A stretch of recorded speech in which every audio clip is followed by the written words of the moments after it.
This is the Holy Gospel according to John. Glory to you, O Lord. Our gospel reading is long today, so feel free to sit if you need to. You can stand in spirit. So this is the Holy Gospel. As Jesus walked along, he saw a man blind from birth. His disciples asked him, "Rabbi, who sinned, this man or his parents, that he was born blind?" Jesus answered, "Neither this man nor his parents sinned. He was born blind so that God's works might be revealed in him. We must work the works of him who sent me while it is still day. Night is coming when no one can work. As long as I am in the world, I am the light of the world."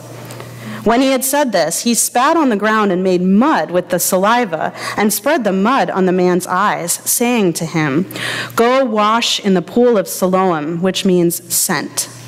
Then he went and washed and came back able to see.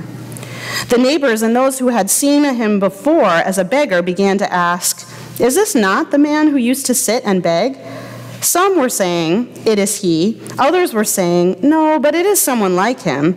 He kept saying, "I am the man." But they kept asking him, "Well, then how were your eyes opened?" He answered, "The man called Jesus made mud, spread it on my eyes, and said to me, 'Go to Siloam and wash.' Then I went and washed and received my sight." They said to him, "Well, where is he?" And he said, "I do not know."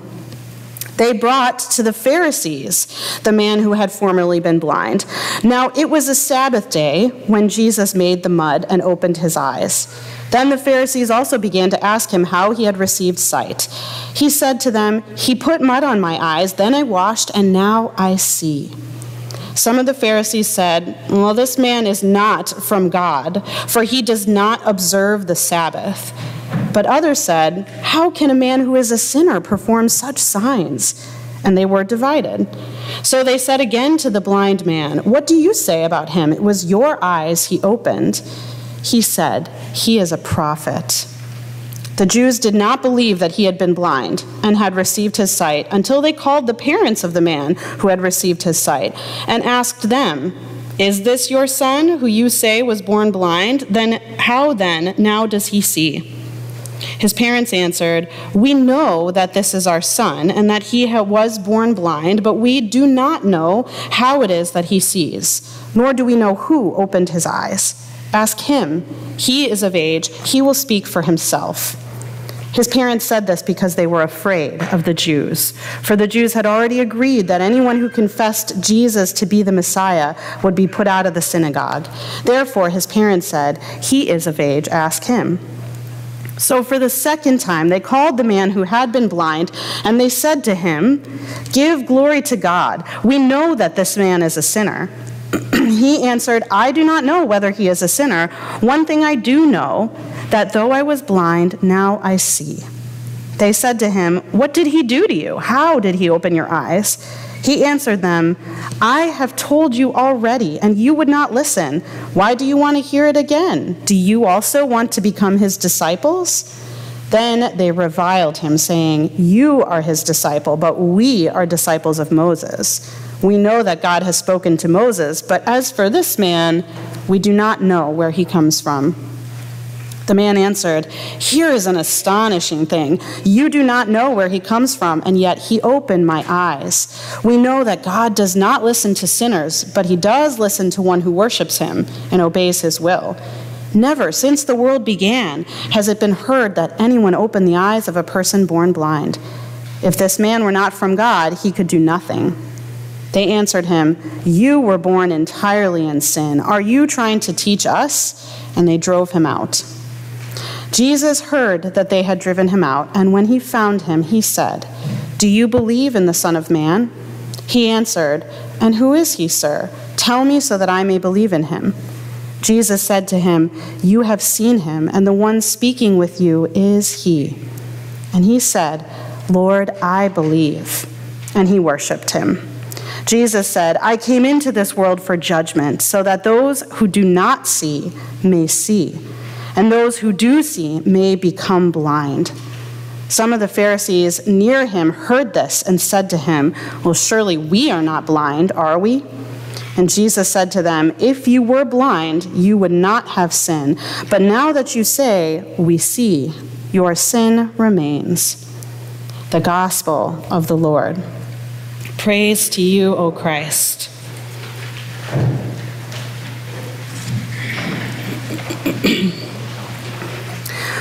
Well, this is a story about who can and cannot see, yet it also seems to focus a lot on who can and cannot hear, or perhaps more accurate to say, who will and will not listen.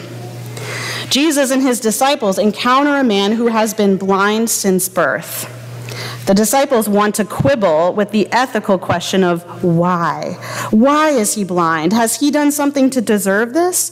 Or perhaps his parents did something wrong and he just inherited the punishment. Well, Jesus, having no time for such interpretations, just goes ahead and heals the man. It isn't formal or fancy. He just uses mud and his own spit. The man washes in scent. That's the name of the pool. And then he is sent himself into a whirlwind of interrogations. First, his neighbors, who almost can't recognize him with his new level of ability, as though all they'd seen about him before was his disability.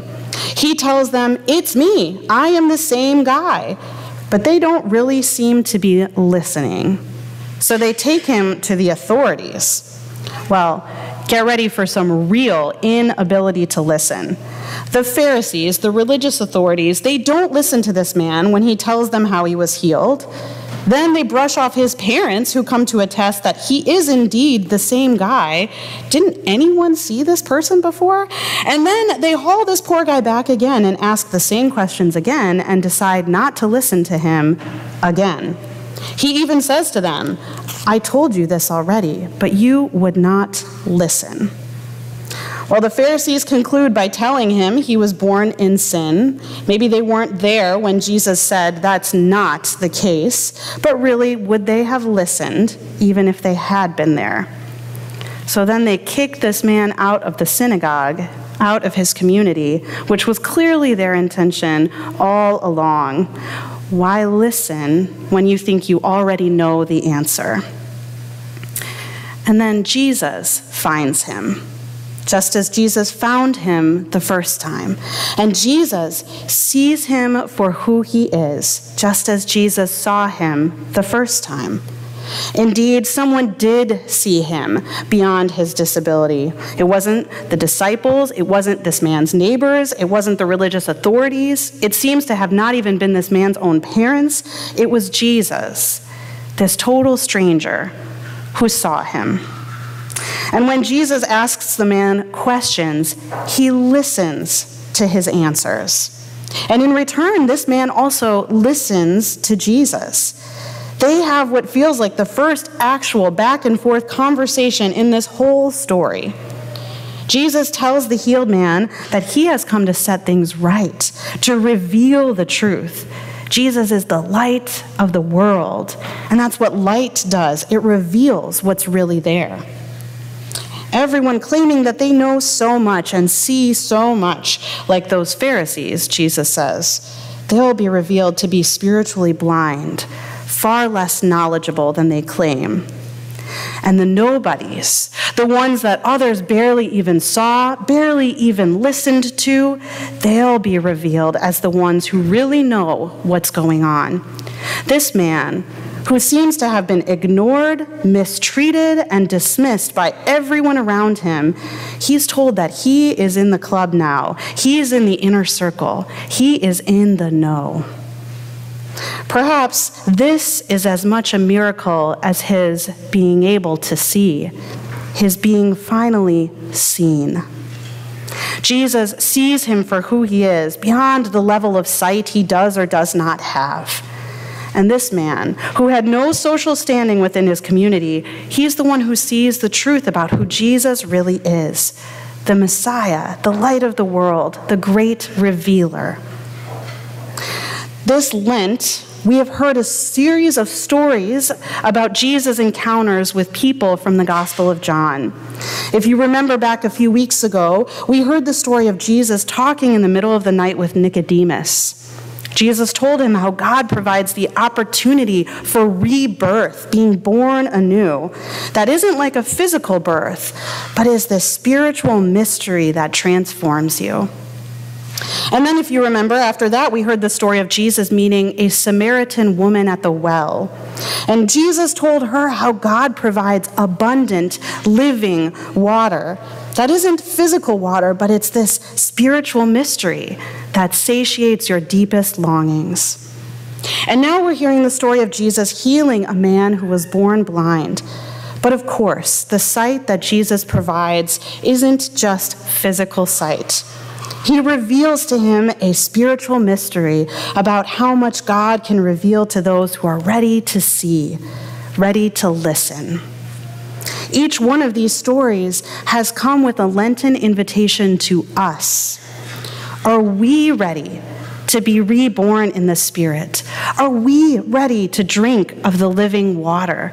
Are we ready to have our eyes truly opened to see who Jesus is? Well, if we are, then we need to be ready to let go of what we think we already know. Jesus' teachings to these people are always full of mystery and metaphor and talk of the unpredictable and powerful Spirit of God.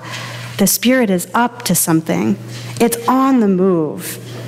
And those who want to be part of it need to be willing to get blown about a little bit, to follow where it leads. Those people may not have the answers, but they have faith. They have trust that God's lead is worth following, even when it leads somewhere surprising. But we shouldn't romanticize it too much, because choosing to follow Jesus does come with gifts, but it also comes with a call. Remember that this man born with blindness was told by Jesus to go wash in a pool called Sent. It's not subtle, is it? His vision will change what is possible for him within his community. What will he do with that gift? He has encountered the light of the world, the Messiah, the Christ. What will he do with his newfound faith in Jesus? His commitment to Jesus has already caused friction within his community. Will he be brave enough to continue telling his story? He is sent from this encounter, sent out to be part of Jesus' mission to bring light to the world, to extend the compassion of Jesus' healing, to break down human divisions with Christ's love, to welcome others who have been unwelcome, just as he has been. God chooses and uses unlikely people. A young shepherd boy, so inconsequential he's left in the fields with the sheep as his older brothers get to greet a revered prophet. Or perhaps a beggar whose disability has isolated him from his community and limited his life choices. One of those people goes on to be famous, one of the most famous people in the Bible. That shepherd boy, David, is chosen to be king over Israel, and his legacy stands for thousands of years. But the other one is never named. This man that we read about today, he steps off the stage after this encounter with Jesus, and we don't get to hear any more about him from the Gospels. Yet he too was sent, just like David. He was sent to serve God as the person he was with the gifts he had, sent to proclaim Jesus by sharing his story. Who knows how many lives he touched, how many hearts he changed. After all, here we are, listening to his story today, letting it change us. So as we turn the corner toward the end of Lent, let us open our eyes to see what God is showing us. Let us open our ears to hear where God is calling us. And let us open our hearts to find where God is sending us. God is speaking. Are we listening? Amen.